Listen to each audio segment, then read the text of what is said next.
Welcome, and thank you so much for being here. I'm Dr. Griselda Anguiano, pediatrician and executive function coach, and this is our anchored community webinar. I'm excited about today's topic because it may be the most misunderstood part of ADHD. Have you ever found yourself saying, just start? You'll feel better once you begin. You've been sitting there for an hour? Maybe it was homework, maybe it was a chore, maybe it was something that happened this morning. Or maybe you're saying it every single day. If so, you are definitely not alone. As parents, it can feel confusing. You know your child is totally capable. You know they know how to do the task. You can often tell they even want to do it. So why do they sit in front of it and not begin? Today, we're going to explore one possible answer: task initiation. Here's where we're headed. First, what task initiation actually is and why it's a separate brain skill from knowing how to do something. Second, why ADHD makes it harder. Third, what it looks like in your house on a regular Tuesday afternoon. And finally, 5 strategies you can start using this week. By the end, my hope is that you'll leave with a little less frustration and a lot more understanding. Because when we understand the brain, we can better support the child. So let's start with something that probably sounds very familiar. And I guess you've said this at least once this week, or maybe even today. Just start. Why haven't you started? And this one, which I hear constantly, they'll game for hours but can't start homework. I hear these almost every week in my practice. Parents are frustrated because it doesn't make sense. How can a child spend 6 hours building an entire world in Minecraft and then sit frozen in front of a 10-minute worksheet? It almost feels like a choice, but what if it isn't? Here is a shift I want you to sit with today. The problem usually isn't the doing. Most of our kids can do the task once they're in it. The problem is the beginning. The gap that between knowing what to do and actually starting has a name. It's called task initiation. And that brings us to one of the biggest mindset shifts I'd like for you to leave with today. Parents often wonder, is my child just lazy? Are they simply refusing on purpose? Do I need to be stricter? Those are understandable questions because that's exactly what the behavior can look like from the outside. A child sitting, doing nothing after being asked 3 times, but many times it isn't laziness. It isn't defiance. It isn't a discipline problem. It may be task initiation. And when we understand that, everything changes. Instead of asking, why won't they start? We can begin asking, what's making the starting so hard? That shift leads to different conversations, different strategies, and often much better outcomes. I want to be clear about something because this is where parents sometimes worry I'm making excuses.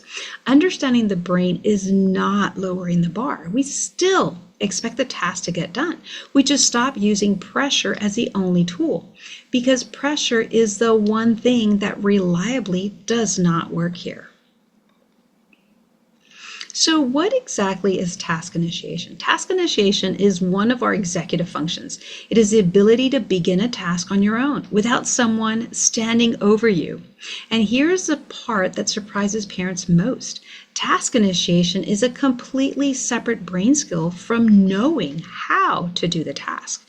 Your child can understand the assignment perfectly.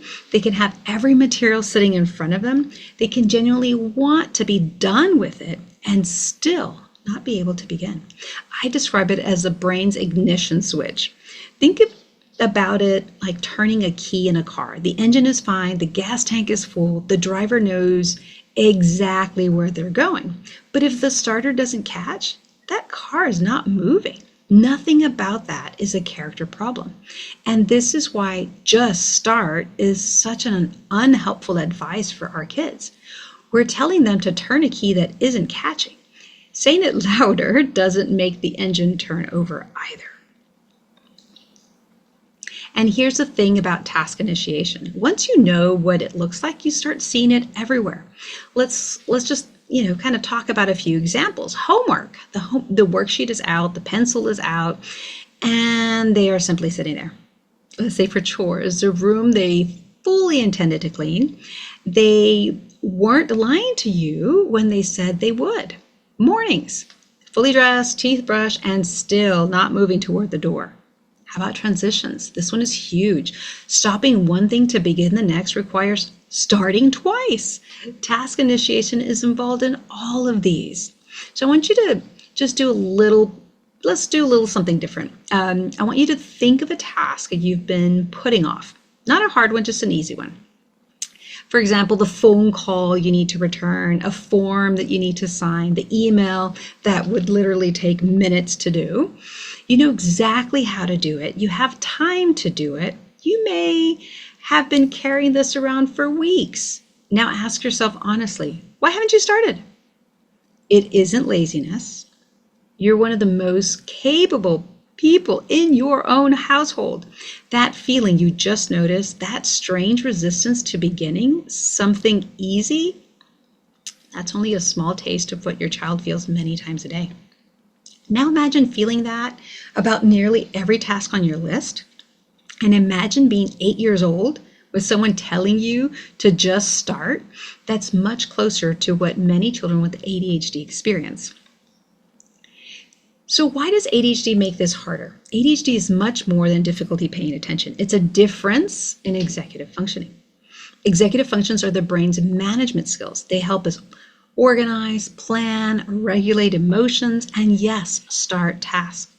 The task initiation is one of those executive functions. Specifically, ADHD makes 3 things harder.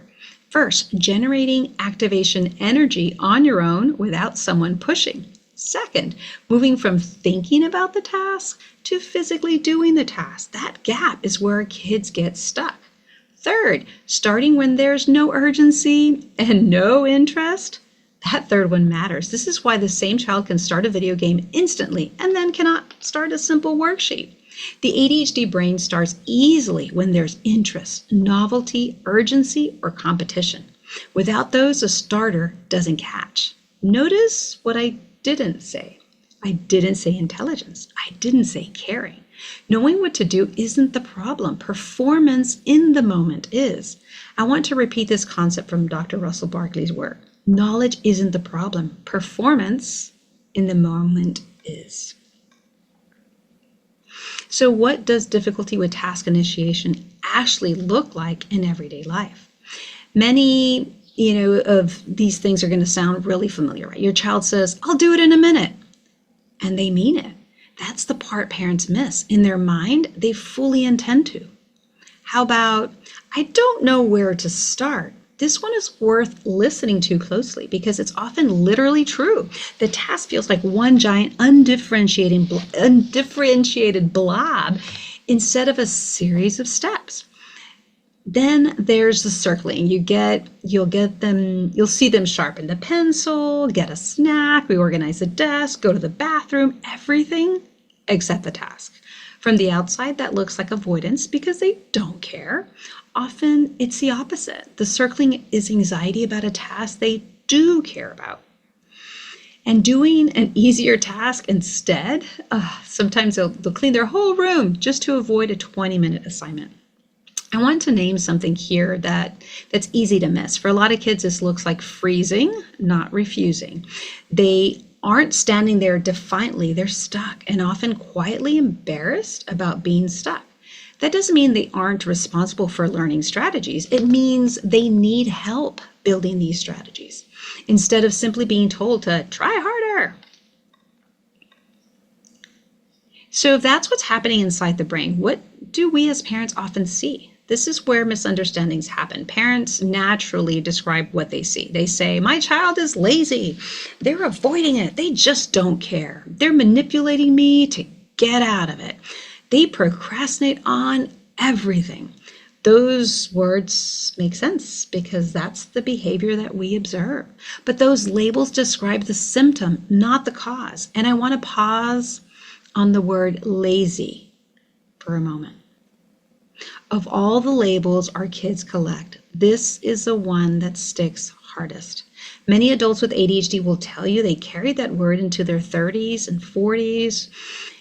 Here's what makes it so damaging. A child hears it enough times and stops seeing it as something they did. They start seeing it as who they are. And once a child believes they're lazy, they stop trying to start. Why fight it? So one of the biggest gifts we can give our children is separating who they are from the challenge they're experiencing. A child isn't lazy. A child may have difficulty initiating a task. When we change the label, we often change our response. And when we change our response, they get to keep believing they're capable.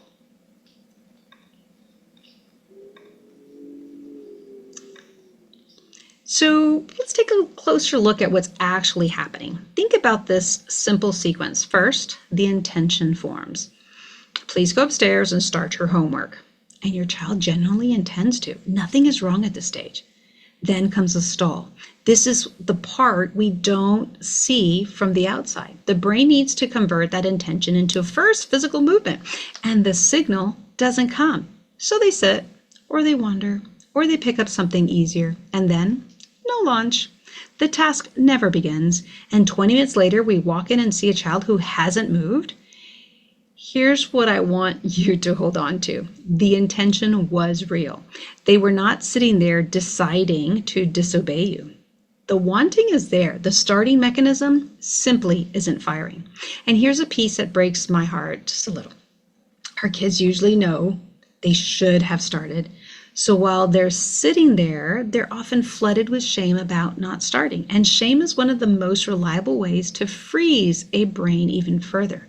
The longer they sit, the harder starting gets. Understanding this helps us move from frustration to curiosity. Here's another way to picture it. Imagine a car in your driveway that won't turn over. Right? The engine is in perfect condition, the tank is full, the driver knows exactly where they want to go and wants to get there. The problem is the starter. The key turns and nothing catches. Now, what would you never do in that situation? You'd never stand in the driveway yelling at the car. You'd never assume the car was being lazy or disrespectful.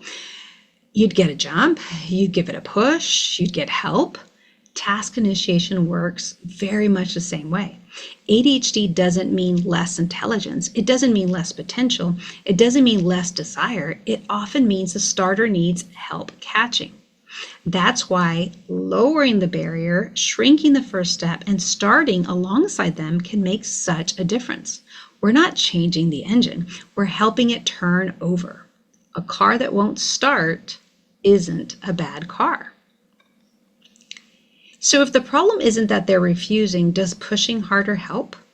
We've all been there. We can ask nicely, then we repeat it, then we add a consequence, then we say something we wish we hadn't, and sometimes it works, which is the confusing part. Pressure can occasionally force a start because urgency is one of the things that fires an ADHD brain. But there's a cost. We've taught them that they can only start when someone is upset with them.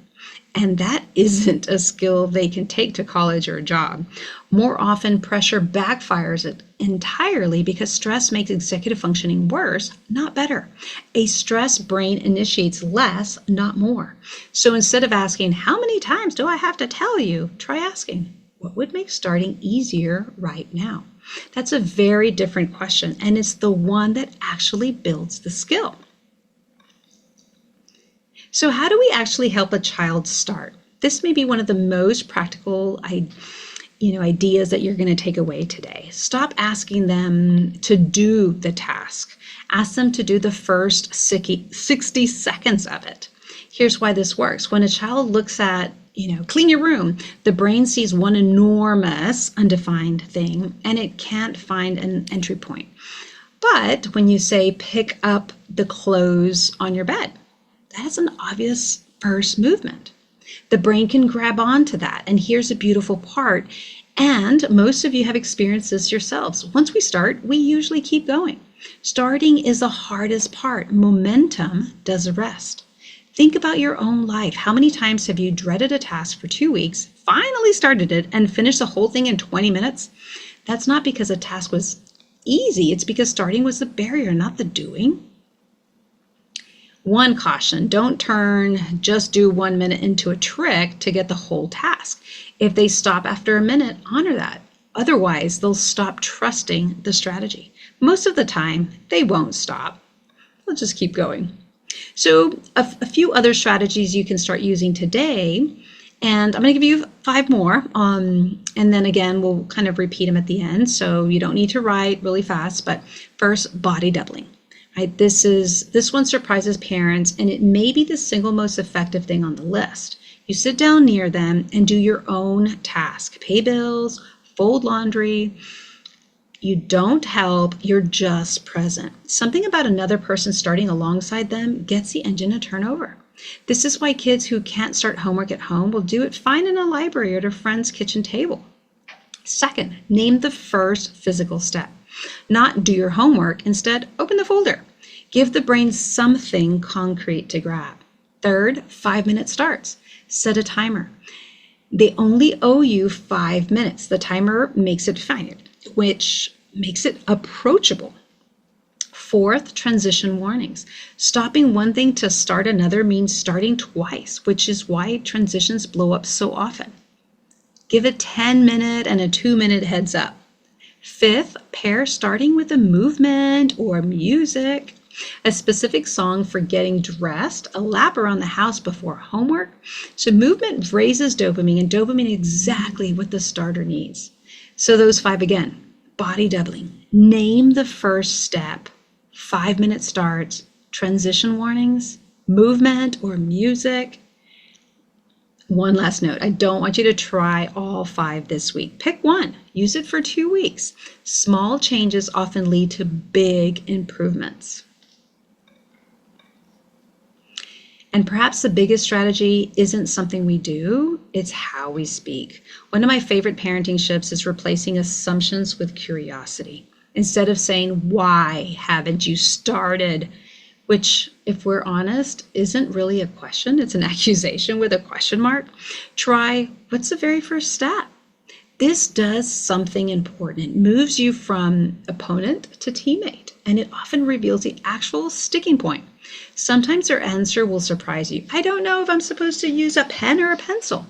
That tiny unresolved thing was the whole blockade. Or you can try, want me to sit with you a while you start? Parents a lot of times will worry that this creates dependence. It doesn't. We scaffold and then we fade. That's how every skill is taught. We don't worry that training wheels create dependence on training. It's part of it, right? Children are much more willing to problem solve when they don't feel blamed. Curiosity builds connection, and connection makes coaching possible. The good news is that task initiation isn't fixed. Executive functions continue developing into the mid to late 20s. That means there's reason for hope. Children improve, their brains mature, they learn strategies, families build routines, and every successful start makes the next start a little easier because success builds confidence, and confidence lowers the resistance to beginning. Task initiation isn't something we simply wait to improve. We can actively support it through practice, supports, coaching, and patience. And one honest note before we move on. You will still have hard days. The strategy that worked beautifully on Tuesday may do nothing on Thursday. That isn't failure, and it doesn't mean the strategy was wrong. ADHD is inconsistent by nature, so keep going. Progress matters much more than perfection, and these things will help us as adults as well. And that brings us to why I created the anchored method. Today, we've spent our whole time together on one executive function, task initiation.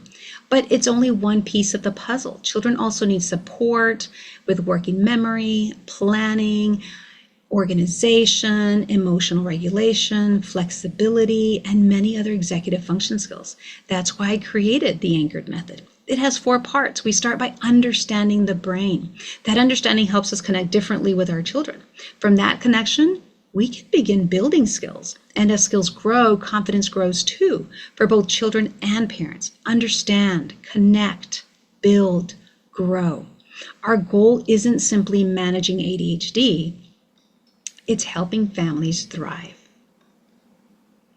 And I want you to know something important. If parenting a child with ADHD sometimes feels exhausting, please know you're not alone. So many families are walking this same journey. Teachers, parents, grandparents, coaches, healthcare professionals. One of the greatest sources of hope is realizing that you don't have to figure this out by yourself. When families learn together, encourage one another, and share what works, everyone benefits. Community truly changes everything. And that's exactly why I'd love to invite you to continue learning with us. Thank you so much for spending this time with me. I hope today helped you see what your child, see your child through a new lens. Today we focus on one executive function, task initiation. Inside the Anchored method, we go much deeper into executive functioning, emotional regulation routines, communication, and practical strategies you can apply at home, at school, and everyday life. If you're looking for ongoing support, I invite you to explore what fits your family best. Our free Anchored community is a wonderful place to continue learning through monthly webinars and connection with other parents. If you're ready to dive deeper, the Anchored Method course gives you practical lessons that you can work through at your own pace. And if you'd like the course plus monthly coaching, live Q&A sessions, webinar replays, and a community of parents walking this journey together, I'd love to welcome you into the Anchored Circle. Before we close, here's what I hope you carry out of this. When your child doesn't start, the wanting is usually there. The starting mechanism isn't firing. So don't push harder, shrink the start. And this week, pick one strategy. Just one. Use it for 2 weeks. Remember, today's goal wasn't simply to understand task initiation. It was to begin seeing your child through a different lens. Because when we understand the brain, we can better support the child. Thank you again for being here.